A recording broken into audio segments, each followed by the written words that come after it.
Hello all, welcome to ദിശ academy. എൻ്റെ പേര് ജിതിൻ. SSC MDS എക്സാമിന് ഇനി വളരെ കുറച്ച് ദിവസങ്ങൾ മാത്രമേ ബാക്കിയുള്ളൂ. ഈ ഒരു ലിമിറ്റഡ് ടൈമിനുള്ളിൽ നിങ്ങളുടെ പ്രിപ്പറേഷനെ ഒന്ന് സ്പീഡപ്പ് ചെയ്യുന്നതിന് വേണ്ടിയിട്ടും നിങ്ങളുടെ പ്രിപ്പറേഷനെ ഹെൽപ്പ് ചെയ്യുന്നതിന് വേണ്ടിയിട്ടും ദിശ അക്കാഡമി ലോഞ്ച് ചെയ്തിരിക്കുന്ന സീരീസാണ് SSC MDS fast track series. ഈ ഒരു സീരീസിൽ GK ക്ലാസ്സസിന്റെ ഫസ്റ്റ് സെഷനാണ് നമ്മൾ ഇന്ന് കണ്ടക്ട് ചെയ്യുന്നത്. സോ ഒട്ടും ടൈം വേസ്റ്റ് ചെയ്യേണ്ട, നമുക്ക് നേരെ ക്വസ്റ്റ്യനിലേക്ക് പോകാം. So first question, which of the following was the first regional rural bank of India? ഇന്ത്യയിലെ ആദ്യത്തെ റീജിയണൽ റൂറൽ ബാങ്ക് ഇതിലേതാണ്? Option A Punjab Gramin bank, option B Prathama bank, option C Andhra Pragathi Gramin bank and option D Maharashtra Gramin bank. ഇതിലേതാണ് ഇന്ത്യയിലെ ആദ്യത്തെ regional rural bank എന്നാണ് ചോദിച്ചിരിക്കുന്നത്. So correct answer എന്ന് പറയുന്നത് പ്രഥമ ബാങ്ക് ആണ്. പ്രഥമ ബാങ്ക് ആണ് ഇന്ത്യയിലെ ആദ്യത്തെ റീജിയണൽ റൂറൽ ബാങ്ക് എന്ന് പറയുന്നത്. ആൻഡ് ഈ റീജിയണൽ റൂറൽ ബാങ്ക് ഓർ RRBയുടെ കോൺസെപ്റ്റ് ആദ്യമായിട്ട് ഇൻട്രൊഡ്യൂസ് ചെയ്യുന്നത് 1975ലാണ്. റീജിയണൽ റൂറൽ ബാങ്ക് എന്നുള്ള കോൺസെപ്റ്റ് ആദ്യമായിട്ട് നിലവിൽ വരുന്നത് 1975ലാണ്. സോ 1975 നരസിംഹം വർക്കിംഗ് ഗ്രൂപ്പിന്റെ റെക്കമെൻഡേഷൻസിന്റെ ബേസിസിലാണ് നരസിംഹം വർക്കിംഗ് ഗ്രൂപ്പിന്റെ റെക്കമെൻഡേഷൻസിന്റെ ബേസിസിലാണ് എന്ത് ചെയ്യുന്നത്, ഈ ഒരു റീജിയണൽ റൂറൽ ബാങ്ക്സ് എന്നുള്ള കോൺസെപ്റ്റ് ആദ്യമായിട്ട് ഡെവലപ്പ് ചെയ്യുന്നത്. ആൻഡ് ഈ റീജിയണൽ റൂറൽ ബാങ്ക്സ് എസ്റ്റാബ്ലിഷ് ചെയ്യുന്നതിന് വേണ്ടിയിട്ട് 1975 റീജിയണൽ റൂറൽ ബാങ്ക് എസ്റ്റാബ്ലിഷ് ചെയ്യുന്നതിന് വേണ്ടിയിട്ട് ഗവൺമെന്റ് എന്ത് ചെയ്തു, ഒരു ഓർഡിനൻസ് പാസ്സാക്കിയിരുന്നു. 26 സെപ്റ്റംബർ 1975 ഗവൺമെന്റ് പാസ്സാക്കിയ ഓർഡിനൻസിന്റെയും പിന്നീട് തൊട്ടടുത്ത വർഷം ഗവൺമെന്റ് പാസ്സാക്കിയ regional rural bank act 1976 regional rural bank act 1976 regional rural bank act 1976ന്റെയും ബേസിസിലാണ് എന്ത് ചെയ്യുന്നത്, റീജിയണൽ റൂറൽ ബാങ്ക്സ് ഇന്ത്യയിൽ എസ്റ്റാബ്ലിഷ് ചെയ്യപ്പെടുന്നത്. സോ ഇന്ത്യയിൽ റീജിയണൽ റൂറൽ ബാങ്ക്സ് എസ്റ്റാബ്ലിഷ് ചെയ്യപ്പെടുന്നത് 26 സെപ്റ്റംബർ 1975 ഗവൺമെന്റ് പാസ്സാക്കിയ ഓർഡിനൻസിന്റെയും പിന്നീട് തൊട്ടടുത്ത വർഷം 1976 ഗവൺമെന്റ് പാസ്സാക്കിയ റീജിയണൽ റൂറൽ ബാങ്ക് ആക്ട് 1976ന്റെയും ബേസിസിലാണ് എന്ത് ചെയ്യുന്നത്, ഇന്ത്യയിൽ റീജിയണൽ റൂറൽ ബാങ്ക്സ് എസ്റ്റാബ്ലിഷ് ചെയ്യുന്നത്. 1975ലാണ് RRBയുടെ കോൺസെപ്റ്റ് ആദ്യമായിട്ട് വരുന്നത്. ആൻഡ് അങ്ങനെ എസ്റ്റാബ്ലിഷ് ചെയ്യപ്പെട്ട ഫസ്റ്റ് റീജിയണൽ റൂറൽ ബാങ്ക് ആണെന്ത്, പ്രഥമ ബാങ്ക് എന്ന് പറയുന്നത്. ആൻഡ് പ്രഥമ ബാങ്ക് എന്ന് പറയുന്നത് ഒക്ടോബർ 2 1975 എന്ത് ചെയ്യുന്നത്, എസ്റ്റാബ്ലിഷ് ചെയ്യപ്പെടുന്നത്. ഒക്ടോബർ 2 1975 പ്രഥമ ബാങ്ക് എന്ത് ചെയ്യുന്നത്, എസ്റ്റാബ്ലിഷ് ചെയ്യുന്നത്. ആൻഡ് പ്രഥമ ബാങ്ക് എന്ന് പറയുന്നത് UPയിലെ മൊറാദാബാദിലാണ് എന്ത് ചെയ്തിരിക്കുന്നത്, സിറ്റുവേറ്റ് ചെയ്തിരിക്കുന്നത്. മൊറാദാബാദ് ഓഫ് UP, ഉത്തർപ്രദേശിലെ മൊറാദാബാദിലാണ് ഈ ഒരു പ്രഥമ ബാങ്ക് എന്ത് ചെയ്തിരിക്കുന്നത്, ലൊക്കേറ്റ് ചെയ്തിരിക്കുന്നത്. ഇനി റീജിയണൽ റൂറൽ ബാങ്ക്സിന്റെ കേസ് എടുക്കുകയാണെങ്കിൽ റീജിയണൽ റൂറൽ ബാങ്ക്സ് എന്ന് പറയുന്നത് അഗ്രികൾച്ചർ സെക്ടറിനും അതുപോലെ തന്നെ റൂറൽ സെക്ടറിനും ലോൺസ് അല്ലെങ്കിൽ ക്രെഡിറ്റ് പ്രൊവൈഡ് ചെയ്യുന്നതിന് വേണ്ടിയിട്ട് എസ്റ്റാബ്ലിഷ് ചെയ്യപ്പെട്ടിട്ടുള്ള ബാങ്കാണ്. ആൻഡ് ഈ റീജിയണൽ റൂറൽ ബാങ്കിന്റെ ഇക്വിറ്റി ഷെയർസ് എടുക്കുകയാണെങ്കിൽ റീജിയണൽ റൂറൽ ബാങ്കിന്റെ ഓണർഷിപ്പ് എങ്ങനെയാണ് അല്ലെങ്കിൽ ഇക്വിറ്റി എങ്ങനെയാണെന്ന് നോക്കുകയാണെങ്കിൽ 50% ഷെയർസ് 50% ഷെയർസും ഓൺ ചെയ്യുന്നത് ആരായിരിക്കും, സെൻട്രൽ ഗവൺമെന്റ് ആയിരിക്കും. സെൻട്രൽ ഗവൺമെന്റ് ആണ് റീജിയണൽ റൂറൽ ബാങ്ക്സിന്റെ 50% ഷെയർസ് എന്ത് ചെയ്യുന്നത്, ഓൺ ചെയ്യുന്നത്. 15% ഷെയർസ് ഓൺ ചെയ്യുന്നത് സ്റ്റേറ്റ് ഗവൺമെന്റ്സ് ആണ്. ഏത് സ്റ്റേറ്റിലാണോ ഈ ഒരു റീജിയണൽ റൂറൽ ബാങ്ക് എസ്റ്റാബ്ലിഷ് ചെയ്യുന്നത് ആ സ്റ്റേറ്റിലെ respective state governments or concern state governments ആണ് എന്ത് ചെയ്യുന്നത്, 15% ഷെയർസ് ഓൺ ചെയ്യുന്നത്. ബാക്കി 35% ഷെയർസ് എന്ന് പറയുന്നത് സ്പോൺസർ ബാങ്ക്സിന്റെ ഷെയർസ് ആണ്. സ്പോൺസർ ബാങ്കിന്റെ കയ്യിലാണ് ബാക്കി 35% ഷെയർസ് എന്ത് ചെയ്യുന്നത്, ഹോൾഡ് ചെയ്തിരിക്കുന്നത്. സോ സ്പോൺസർ ബാങ്ക് എന്ന് പറയുമ്പോൾ ഓരോ സ്റ്റേറ്റിലും RRBs എസ്റ്റാബ്ലിഷ് ചെയ്യുന്നത് ഒരു സ്പോൺസർ ബാങ്ക് ആയിരിക്കും. ഒരു സ്പോൺസർ ബാങ്കിന്റെ സപ്പോർട്ടോടുകൂടി, അതായത് വലിയ വലിയ കൊമേഴ്ഷ്യൽ ബാങ്ക്സ് ആയിരിക്കും എന്ത് ചെയ്യുന്നത്, ഓരോ സ്റ്റേറ്റിലും RRBs എന്ത് ചെയ്യുന്നത്, എസ്റ്റാബ്ലിഷ് ചെയ്യുന്നതിന് വേണ്ടിയിട്ടുള്ള എല്ലാ ഫെസിലിറ്റീസും അല്ലെങ്കിൽ എല്ലാ സപ്പോർട്ടും പ്രൊവൈഡ് ചെയ്യുന്നത്.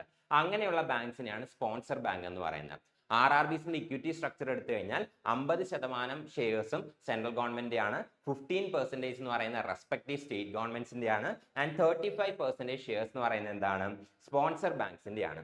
ആൻഡ് പ്രഥമ ബാങ്കിന്റെ കേസ് എടുത്തു കഴിഞ്ഞാൽ പ്രഥമ ബാങ്കിന്റെ കേസിലെ സ്പോൺസർ ബാങ്ക് എന്ന് പറയുന്നത് സിൻഡിക്കേറ്റ് ബാങ്ക് ആണ്. സിൻഡിക്കേറ്റ് ബാങ്ക് ആയിരുന്നു പ്രഥമ ബാങ്കിന്റെ സ്പോൺസർ എന്ന് പറയുന്നത്. Syndicate bank was sponsor of പ്രഥമ ബാങ്ക്.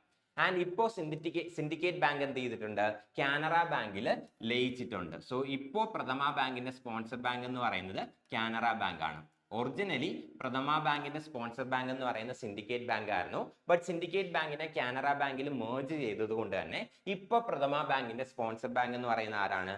കാനറ ബാങ്ക് ആണ്. ഇനി റീജിയണൽ റൂറൽ ബാങ്ക്സിനെ സംബന്ധിച്ച് RRBസിനെ റെഗുലേറ്റ് ചെയ്യുന്നത്, RRBസിന്റെ റെഗുലേഷൻ നടത്തുന്നത് റിസർവ് ബാങ്ക് ഓഫ് ഇന്ത്യ ആണ്. റിസർവ് ബാങ്ക് ഓഫ് ഇന്ത്യ ആണ് റീജിയണൽ റൂറൽ ബാങ്ക്സിനെ റെഗുലേറ്റ് ചെയ്യുന്നത്. അതേസമയം റീജിയണൽ റൂറൽ ബാങ്ക്സിനെ സൂപ്പർവൈസ് ചെയ്യുന്നത് നബാർഡ് ആണ്, national bank of agriculture and rural development. NABARD ആണ് റീജിയണൽ റൂറൽ ബാങ്ക്സിനെ എന്ത് ചെയ്യുന്നത്? സൂപ്പർവൈസ് ചെയ്യുന്നത്. അതേസമയം RRBസിനെ റെഗുലേറ്റ് ചെയ്യുന്നത് ആരാണ്? റിസർവ് ബാങ്ക് ഓഫ് ഇന്ത്യ ആണ്. റിസർവ് ബാങ്ക് ഓഫ് ഇന്ത്യ ആണ് RRBസിനെ റെഗുലേറ്റ് ചെയ്യുന്നത്. ആൻഡ് അതേസമയം RRBസിനെ സൂപ്പർവൈസ് ചെയ്യുന്നത് national bank for agriculture and rural development ആണ്.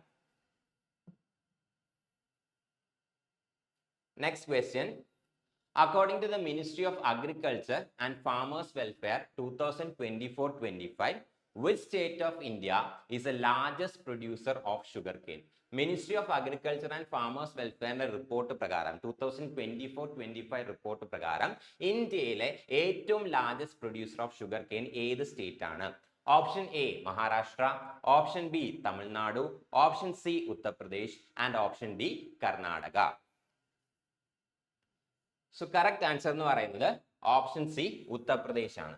ഉത്തർപ്രദേശ് ആണ് ഇന്ത്യയിൽ ഏറ്റവും കൂടുതൽ ഷുഗർ കെയിൻ പ്രൊഡ്യൂസ് ചെയ്യുന്ന സ്റ്റേറ്റ് എന്ന് പറയുന്നത്. ആൻഡ് ഉത്തർപ്രദേശ് എന്ന് പറയുമ്പോൾ ഇന്ത്യയുടെ ടോട്ടൽ ഷുഗർ കെയിൻ പ്രൊഡക്ഷന്റെ 50%, ഇന്ത്യയിലുള്ള ടോട്ടൽ ഷുഗർ കെയിൻ പ്രൊഡക്ഷന്റെ 50% പ്രൊഡക്ഷനും നടത്തുന്ന ആരാണ്? ഉത്തർപ്രദേശ് ആണ്. ആൻഡ് അതുകൊണ്ടാണ് ഉത്തർപ്രദേശിനെ എന്ത് വിളിക്കുന്നത്? ഷുഗർ ബൗൾ ഓഫ് ഇന്ത്യ എന്ന് വിളിക്കുന്നത്. Uttar Pradesh is called as a sugar bowl of India. ഇന്ത്യയുടെ ടോട്ടൽ ഷുഗർ കെയിൻ പ്രൊഡക്ഷന്റെ 50% ഉത്തർപ്രദേശ് ആണ് ചെയ്യുന്നത്. അതുകൊണ്ടാണ് എന്ത് ചെയ്യുന്നത്? ഉത്തർപ്രദേശിനെ ഷുഗർ ബൗൾ ഓഫ് ഇന്ത്യ എന്ന് വിളിക്കുന്നത്.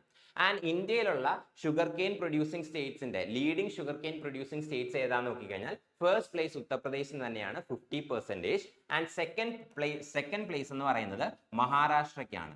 മഹാരാഷ്ട്രയാണ് ഇന്ത്യയിലെ second largest producer of sugar cane എന്ന് പറയുന്നത്. 18%, ഇന്ത്യയുടെ ടോട്ടൽ ഷുഗർ കെയിൻ പ്രൊഡക്ഷന്റെ 18% നടക്കുന്ന എവിടെയാണ്? മഹാരാഷ്ട്രയിലാണ്. And the third state and third largest producer of sugar cane എന്ന് പറയുന്നത് കർണാടകയാണ്. സോ കർണാടകയാണ് ഇന്ത്യയുടെ ടോട്ടൽ പ്രൊഡക്ഷന്റെ ഏതാണ്ട് 9% പ്രൊഡക്ഷൻ ചെയ്യുന്നത് കർണാടകയാണ്. സോ ഇന്ത്യയിലെ top 3 leading sugar cane producing states ഏതാണെന്ന് ചോദിച്ചു കഴിഞ്ഞാൽ ഉത്തർപ്രദേശ് ആണ് ഫസ്റ്റ് പ്ലേസിൽ, അറൌണ്ട് 50%, 50% ടോട്ടൽ പ്രൊഡക്ഷന്റെ 50% ഉത്തർപ്രദേശ് ആണ് ചെയ്യുന്നത്. ആൻഡ് മഹാരാഷ്ട്രയാണ് സെക്കൻഡ് പ്ലേസിൽ 18%, ആൻഡ് കർണാടകയാണ് തേർഡ് പ്ലേസിൽ 9% ഓഫ് ദി ടോട്ടൽ പ്രൊഡക്ഷൻ ആണ് എന്ത് ചെയ്യുന്നത്? കർണാടക ചെയ്യുന്നത്. ഇനി ഷുഗർ കെയിന്റെ കേസ് എടുക്കുകയാണെങ്കിൽ, ഷുഗർ കെയിനെ കുറിച്ച് നോക്കുകയാണെങ്കിൽ, ഷുഗർ കെയിൻ എന്ന് പറയുന്ന ബേസിക്കലി എന്താണ്? ഒരു ട്രോപ്പിക്കൽ ക്രോപ്പ് ആണ്. ട്രോപ്പിക്കൽ റീജിയൻസിൽ കൾട്ടിവേറ്റ് ചെയ്യപ്പെടുന്ന ഒരു ക്രോപ്പ്, ഒരു ട്രോപ്പിക്കൽ ക്രോപ്പ് ആണെന്ത്? ഷുഗർ കെയിൻ എന്ന് പറയുന്നത്. ആൻഡ് ഷുഗർ കെയിൻ എന്ന് പറയുന്നത് ഹോട്ട് ആൻഡ് ഹ്യൂമിഡ് ക്ലൈമറ്റിലാണ് എന്ത് ചെയ്യുന്നത്? ഷുഗർ കെയിൻ വളരെ നന്നായിട്ട് ഗ്രോ ചെയ്യുന്നത്. സോ ഷുഗർ കെയിൻ ഗ്രോ ചെയ്യണമെന്നുണ്ടെങ്കിൽ ഹോട്ടും അതുപോലെ തന്നെ ഹ്യൂമിഡും ആയിട്ടുള്ള ക്ലൈമറ്റ് ആണ് ആവശ്യമായിട്ടുള്ളത്. ഇനി ഷുഗർ കെയിൻ ഗ്രോ ചെയ്യാനുള്ള ഐഡിയൽ ടെമ്പറേച്ചർ ഏതാണെന്ന് നോക്കിക്കഴിഞ്ഞാൽ ഷുഗർ കെയിൻ ഗ്രോ ചെയ്യാനായിട്ട് ഏറ്റവും ഐഡിയൽ ആയിട്ടുള്ള ടെമ്പറേച്ചർ ഏതാണെന്ന് ചോദിച്ചു കഴിഞ്ഞാൽ 21 ഡിഗ്രി സെൽഷ്യസ് മുതൽ 27 ഡിഗ്രി സെൽഷ്യസ് വരെയുള്ള ടെമ്പറേച്ചർ ആണ് ഷുഗർ കെയിൻ കൾട്ടിവേഷന് ഐഡിയൽ ആയിട്ടുള്ള ടെമ്പറേച്ചർ എന്ന് പറയുന്നത്. ആൻഡ് ഷുഗർ കെയിൻ കൾട്ടിവേഷന് ഏറ്റവും ഐഡിയൽ ആയിട്ടുള്ള റെയിൻഫോൾ എത്രയാണെന്ന് ചോദിച്ചു കഴിഞ്ഞാൽ 75 centimetre to 150 centimetre annual rainfall. So annually 75 centimetre to 150 centimetre rainfall കിട്ടുന്നതാണ് ഷുഗർ കെയിൻ കൾട്ടിവേഷന് ഏറ്റവും ഐഡിയൽ ആയിട്ടുള്ള റെയിൻഫോൾ കണ്ടീഷൻസ് എന്ന് പറയുന്നത്.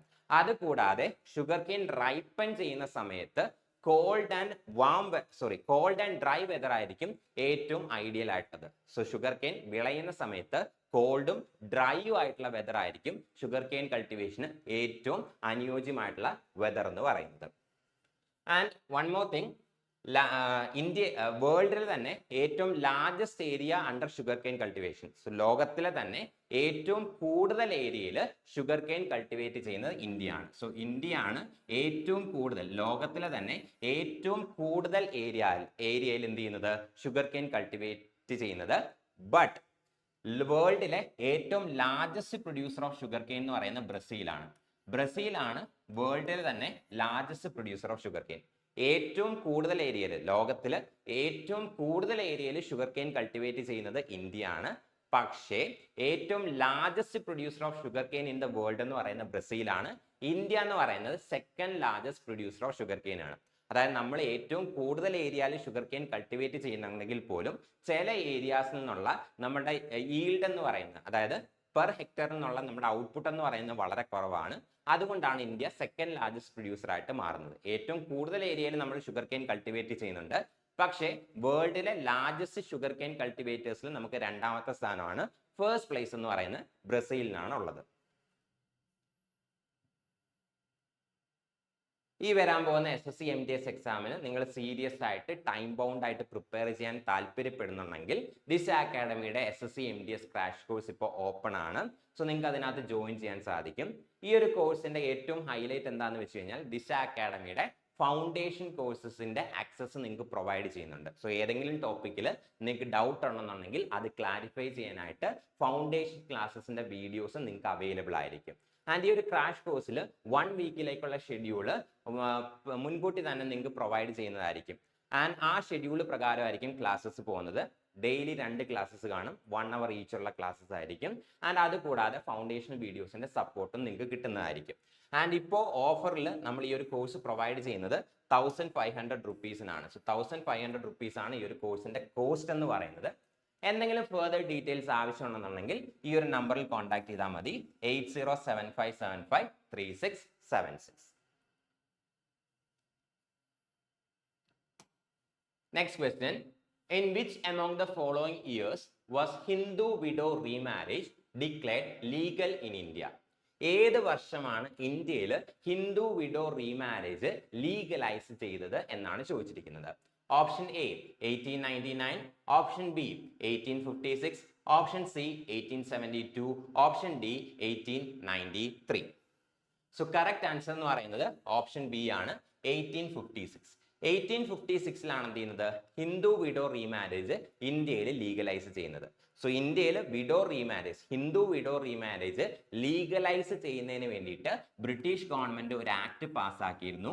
ആ ഒരു ആക്ട് ആണ് എന്ത്, Hindu widow remarriage act 1856. British government ആണ് ഈ ഒരു ആക്ട് പാസ്സാക്കിയത്, Hindu widow remarriage act 1856. Hindu widow remarriage act 1856 ആണ് ഇന്ത്യയിൽ എന്ത് ചെയ്യുന്നത്, ഹിന്ദു വിഡോസിന്റെ റീമാരേജ് ലീഗലൈസ് ചെയ്യുന്നതെന്ന് പറയുന്നത്.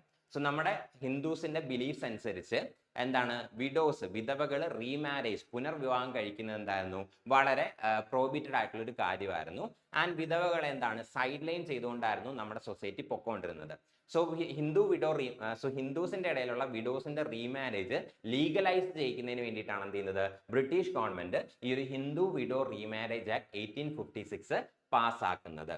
ആൻഡ് ഈ ഒരു ആക്ട് പാസ്സാക്കുന്നതിൽ ഏറ്റവും കൂടുതൽ പ്രോമിനന്റ് റോള് വഹിച്ചിട്ടുള്ള ഒരു സോഷ്യൽ റിഫോമർ എന്ന് പറയുന്നത് ഈശ്വർ ചന്ദ്ര വിദ്യാസാഗർ ആണ്. സോ ഈശ്വർ ചന്ദ്ര വിദ്യാസാഗർ ആണ് ഈ ഒരു ഹിന്ദു വിഡോ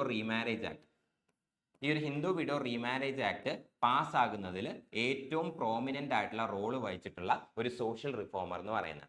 ആൻഡ് ഈ ഹിന്ദു വിഡോ റീമാരേജ് ആക്ടിന്റെ ഡ്രാഫ്റ്റ് പ്രിപ്പയർ ചെയ്യുന്നത്, ഹിന്ദു വിഡോ റീമാരേജ് ആക്ടിന്റെ ഈ ഒരു ഡ്രാഫ്റ്റ് പ്രിപ്പയർ ചെയ്യുന്നത് ലോർഡ് ഡൽഹൌസി ആണ്. ലോർഡ് ഡൽഹൌസി ആണ് ഹിന്ദു വിഡോ റീമാരേജ് ആക്ടിന്റെ ഡ്രാഫ്റ്റ് പ്രിപ്പയർ ചെയ്യുന്നത്. പക്ഷേ ഈ ഒരു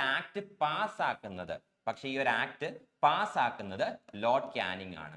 ലോർഡ് ഡൽഹൌസിയുടെ സക്സസർ ആയിട്ടുള്ള ലോർഡ് ക്യാനിങ് ആണ് എന്ത് ചെയ്യുന്നത്, ഈ ഒരു act പാസ്സാക്കുന്നത്.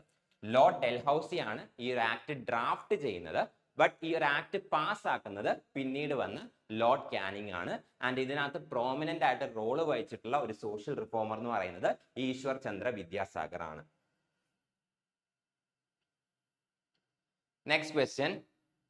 How many components are there in the New India Literacy Program NILP scheme launched by the Union Ministry of Education in March 2022? March 2022 union ministry of education launch ചെയ്തിട്ടുള്ള new India literacy പ്രോഗ്രാമിന് എത്ര components ഉണ്ട് എന്നാണ് ചോദിച്ചിരിക്കുന്നത്. So option A 3, option B 4, option C 5 and option D 6. എത്ര components ഉണ്ടെന്നാണ് ക്വസ്റ്റ്യനകത്ത് ചോദിച്ചിരിക്കുന്നത്. So correct answer എന്ന് പറയുന്നത് ഓപ്ഷൻ സി 5 ആണ്. സോ 5 കമ്പോണൻസ് ആണ് ന്യൂ ഇന്ത്യ ലിറ്ററസി പ്രോഗ്രാമിനുള്ളത്. സോ ഈ ഒരു ന്യൂ ഇന്ത്യ ലിറ്ററസി പ്രോഗ്രാമിന് മറ്റൊരു പേര് കൂടിയുണ്ട്, that is Ullas. New India literacy പ്രോഗ്രാമിന്റെ മറ്റൊരു പേരാണെന്ത്? ഉല്ലാസ് എന്ന് പറയുന്നത്. സോ ഈ ഒരു Ullas scheme union ministry of education അണ്ടറിലാണ് വരുന്നത്. സോ ഗവൺമെന്റ് ഓഫ് ഇന്ത്യ ഈ ഒരു scheme new India literacy programme or Ullas scheme launch ചെയ്യുന്നത് 2022 5 വർഷത്തെ പീരീഡിലേക്കാണ് എന്ത് ചെയ്യുന്നത്? സോ 5 ഇയേഴ്സ്, 5 വർഷത്തെ ടൈം പീരീഡിലേക്കാണ് എന്ത് ചെയ്യുന്നത്? ഈ ഒരു സ്കീം ലോഞ്ച് ചെയ്യുന്നത്. ആൻഡ് ഈ ഒരു സ്കീമിന്റെ നോഡൽ മിനിസ്ട്രി എന്ന് പറയുന്നത് യൂണിയൻ മിനിസ്ട്രി ഓഫ് എഡ്യൂക്കേഷൻ ആണ്. And this is A centrally sponsored scheme. Ullas scheme എന്ന് പറയുന്നത് ഒരു സെൻട്രലി സ്പോൺസേർഡ് സ്കീമാണ്. It is A centrally sponsored scheme.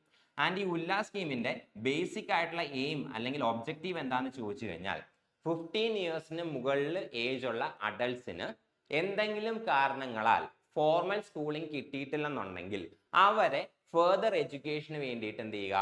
Promote ചെയ്യുക എന്നുള്ളതാണ് ഈ ഒരു സ്കീമിന്റെ ബേസിക് ഒബ്ജക്റ്റീവ്. 15 ഇയേഴ്സിന് മുകളിൽ ഏജ് ഉള്ള അഡൾട്ട്സിന് എന്തെങ്കിലും റീസൺസ് മൂലം ഫോർമൽ സ്കൂളിംഗ് ലഭിച്ചിട്ടില്ല എന്നുണ്ടെങ്കിൽ അവരെ ഫർദർ എഡ്യൂക്കേഷൻ അല്ലെങ്കിൽ അവരെ ഫർദർ ആയിട്ട് എഡ്യൂക്കേഷൻ കണ്ടിന്യൂ ചെയ്യുന്നതിന് വേണ്ടിയിട്ട് ഹെൽപ്പ് ചെയ്യുന്ന ഒരു സ്കീമാണെന്ത്? ഈ ഒരു Ullas scheme or new India literacy programme എന്ന് പറയുന്നത്. ആൻഡ് ഇതിന് 5 കമ്പോണൻസ് ആണുള്ളത്. ഏതൊക്കെയാണ് 5 കമ്പോണൻസ് എന്ന് ചോദിച്ചു കഴിഞ്ഞാൽ ഫസ്റ്റ് വൺ ആണെന്ത്? Foundational literacy and numeracy. Foundational literacy and numeracy. Second one ആണെന്ത്? ക്രിട്ടിക്കൽ സ്കിൽസ് എന്ന് പറയാം. So second one is critical skills. Third one is basic education.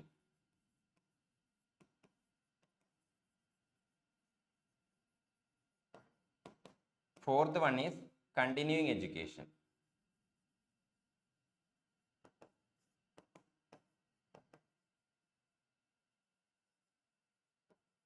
So foundational literacy and numeracy, critical skills, basic education, continuing education, അതുപോലെ തന്നെ vocational skills development. ഇത്രയാണെന്ത്?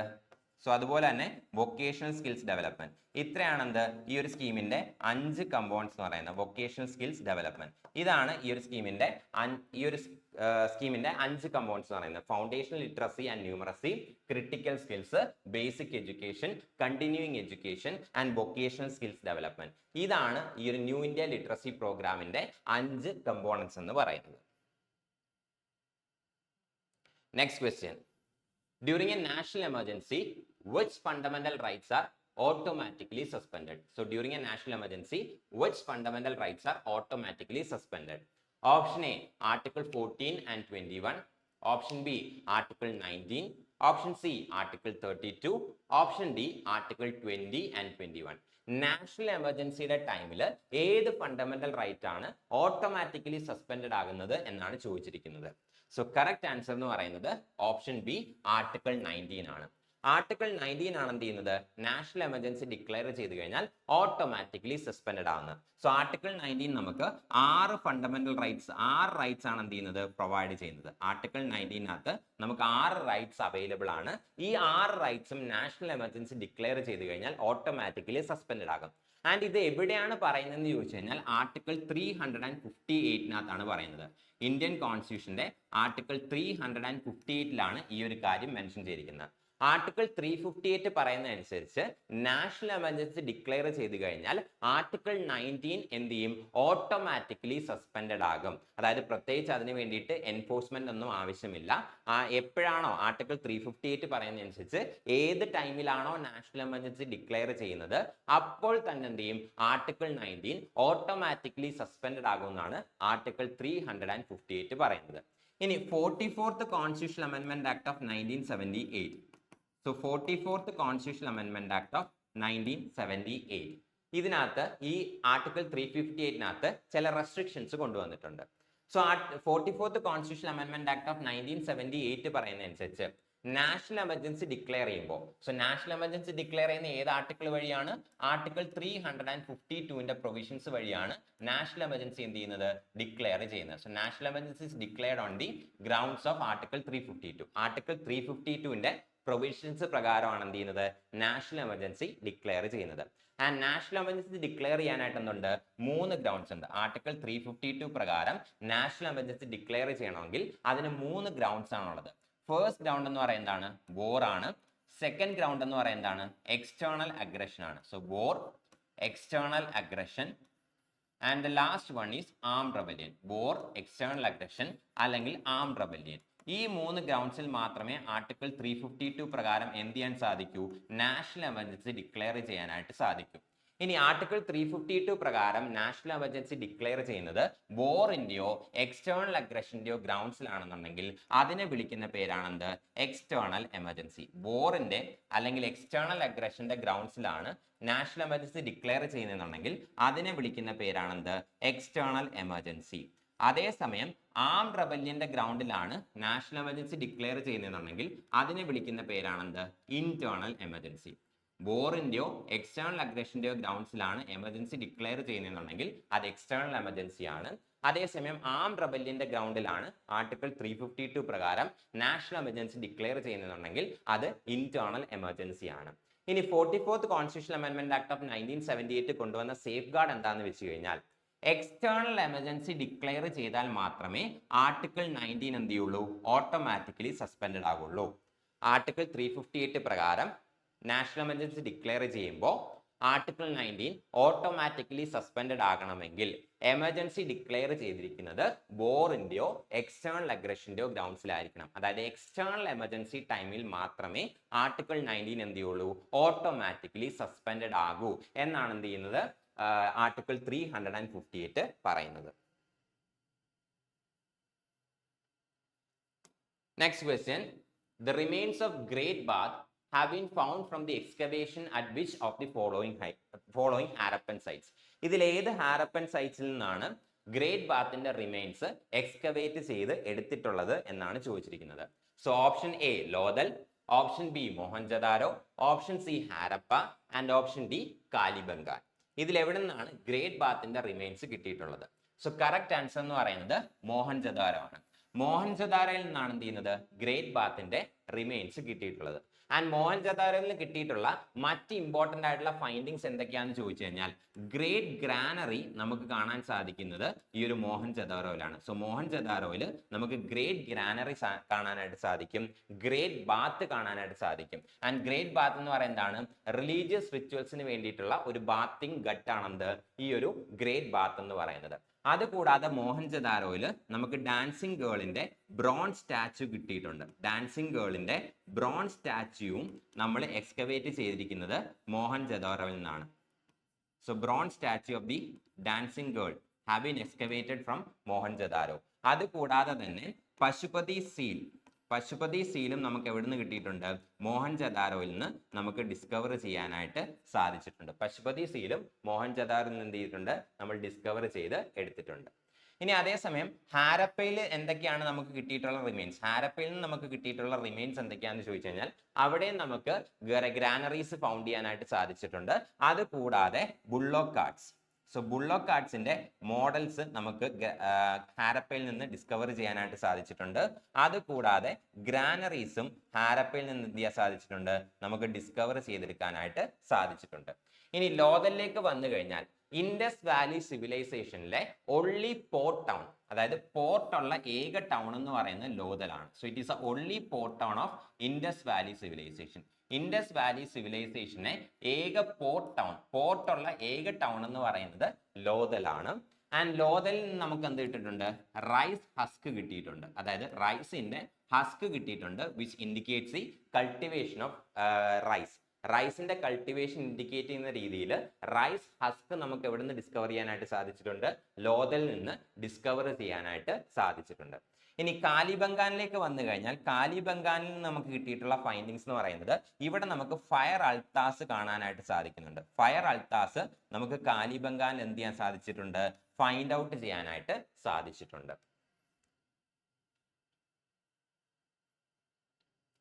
Next question. Which of the following features of the Indian Constitution is taken from the USA's Constitution? ഇതിൽ ഏത് feature ആണ് U S എയുടെ കോൺസ്റ്റിറ്റ്യൂഷനിൽ നിന്ന് നമ്മൾ inspire ചെയ്തിരിക്കുന്നത് എന്നാണ് ചോദിച്ചിരിക്കുന്നത്. Option A removal of Supreme Court judges, option B parliamentary privileges, option C prerogative rights and option D cabinet system. ഇതിൽ ഏതാണ് യു എസ് എയുടെ കോൺസ്റ്റിറ്റ്യൂഷനിൽ നിന്ന് നമ്മൾ അഡോപ്റ്റ് ചെയ്തിരിക്കുന്നത്? സോ കറക്റ്റ് ആൻസർ എന്ന് പറയുന്നത് ഓപ്ഷൻ എ ആണ്, removal of Supreme Court judges. Supreme Court ജഡ്ജസിന്റെയും ഹൈക്കോർട്ട് ജഡ്ജസിന്റെയും റിമൂവൽ പ്രൊവിഷൻസ് ആണ് എന്തിരിക്കുന്നത് നമ്മൾ യു എസിന്റെ കോൺസ്റ്റിറ്റ്യൂഷനിൽ നിന്ന് അഡോപ്റ്റ് ചെയ്തിരിക്കുന്നത്. ഇനി ബാക്കിയുള്ള 3 provisions, parliamentary privileges, prerogative rights, cabinet system, ഈ 3 പ്രൊവിഷൻസും നമ്മൾ അഡോപ്റ്റ് ചെയ്തിരിക്കുന്നത് ബ്രിട്ടീഷ് കോൺസ്റ്റിറ്റ്യൂഷനിൽ നിന്നാണ്. ബ്രിട്ടീഷ് കോൺസ്റ്റിറ്റ്യൂഷനിൽ നിന്നാണ് നമ്മൾ ഈ പാർലമെന്ററി പ്രിവിലേജസും പ്രൊറോഗേറ്റീവ് റൈറ്റ്സും അതുപോലെ തന്നെ ക്യാബിനറ്റ് സിസ്റ്റം എന്ത് ചെയ്തിരിക്കുന്നത് അഡോപ്റ്റ് ചെയ്തിരിക്കുന്നത്. യു എസിന്റെ കോൺസ്റ്റിറ്റ്യൂഷനിൽ നിന്നാണ് നമ്മൾ സുപ്രീം കോർട്ട് ജഡ്ജസിന്റെ റിമൂവലിന്റെ പ്രൊവിഷൻസ് എന്ത് ചെയ്തിരിക്കുന്നത് അഡോപ്റ്റ് ചെയ്തിരിക്കുന്നത്. ഇത്രയും ക്വസ്റ്റ്യൻസ് ആണ് ഇന്നത്തെ ക്ലാസ്സിൽ ഡിസ്കസ് ചെയ്യാനായിട്ട് നമ്മൾ സെലക്ട് ചെയ്തിരുന്നത്. സോ കൂടുതൽ ക്വസ്റ്റ്യൻസുമായിട്ട് മറ്റൊരു ക്ലാസ്സിൽ മീറ്റ് ചെയ്യാം. താങ്ക്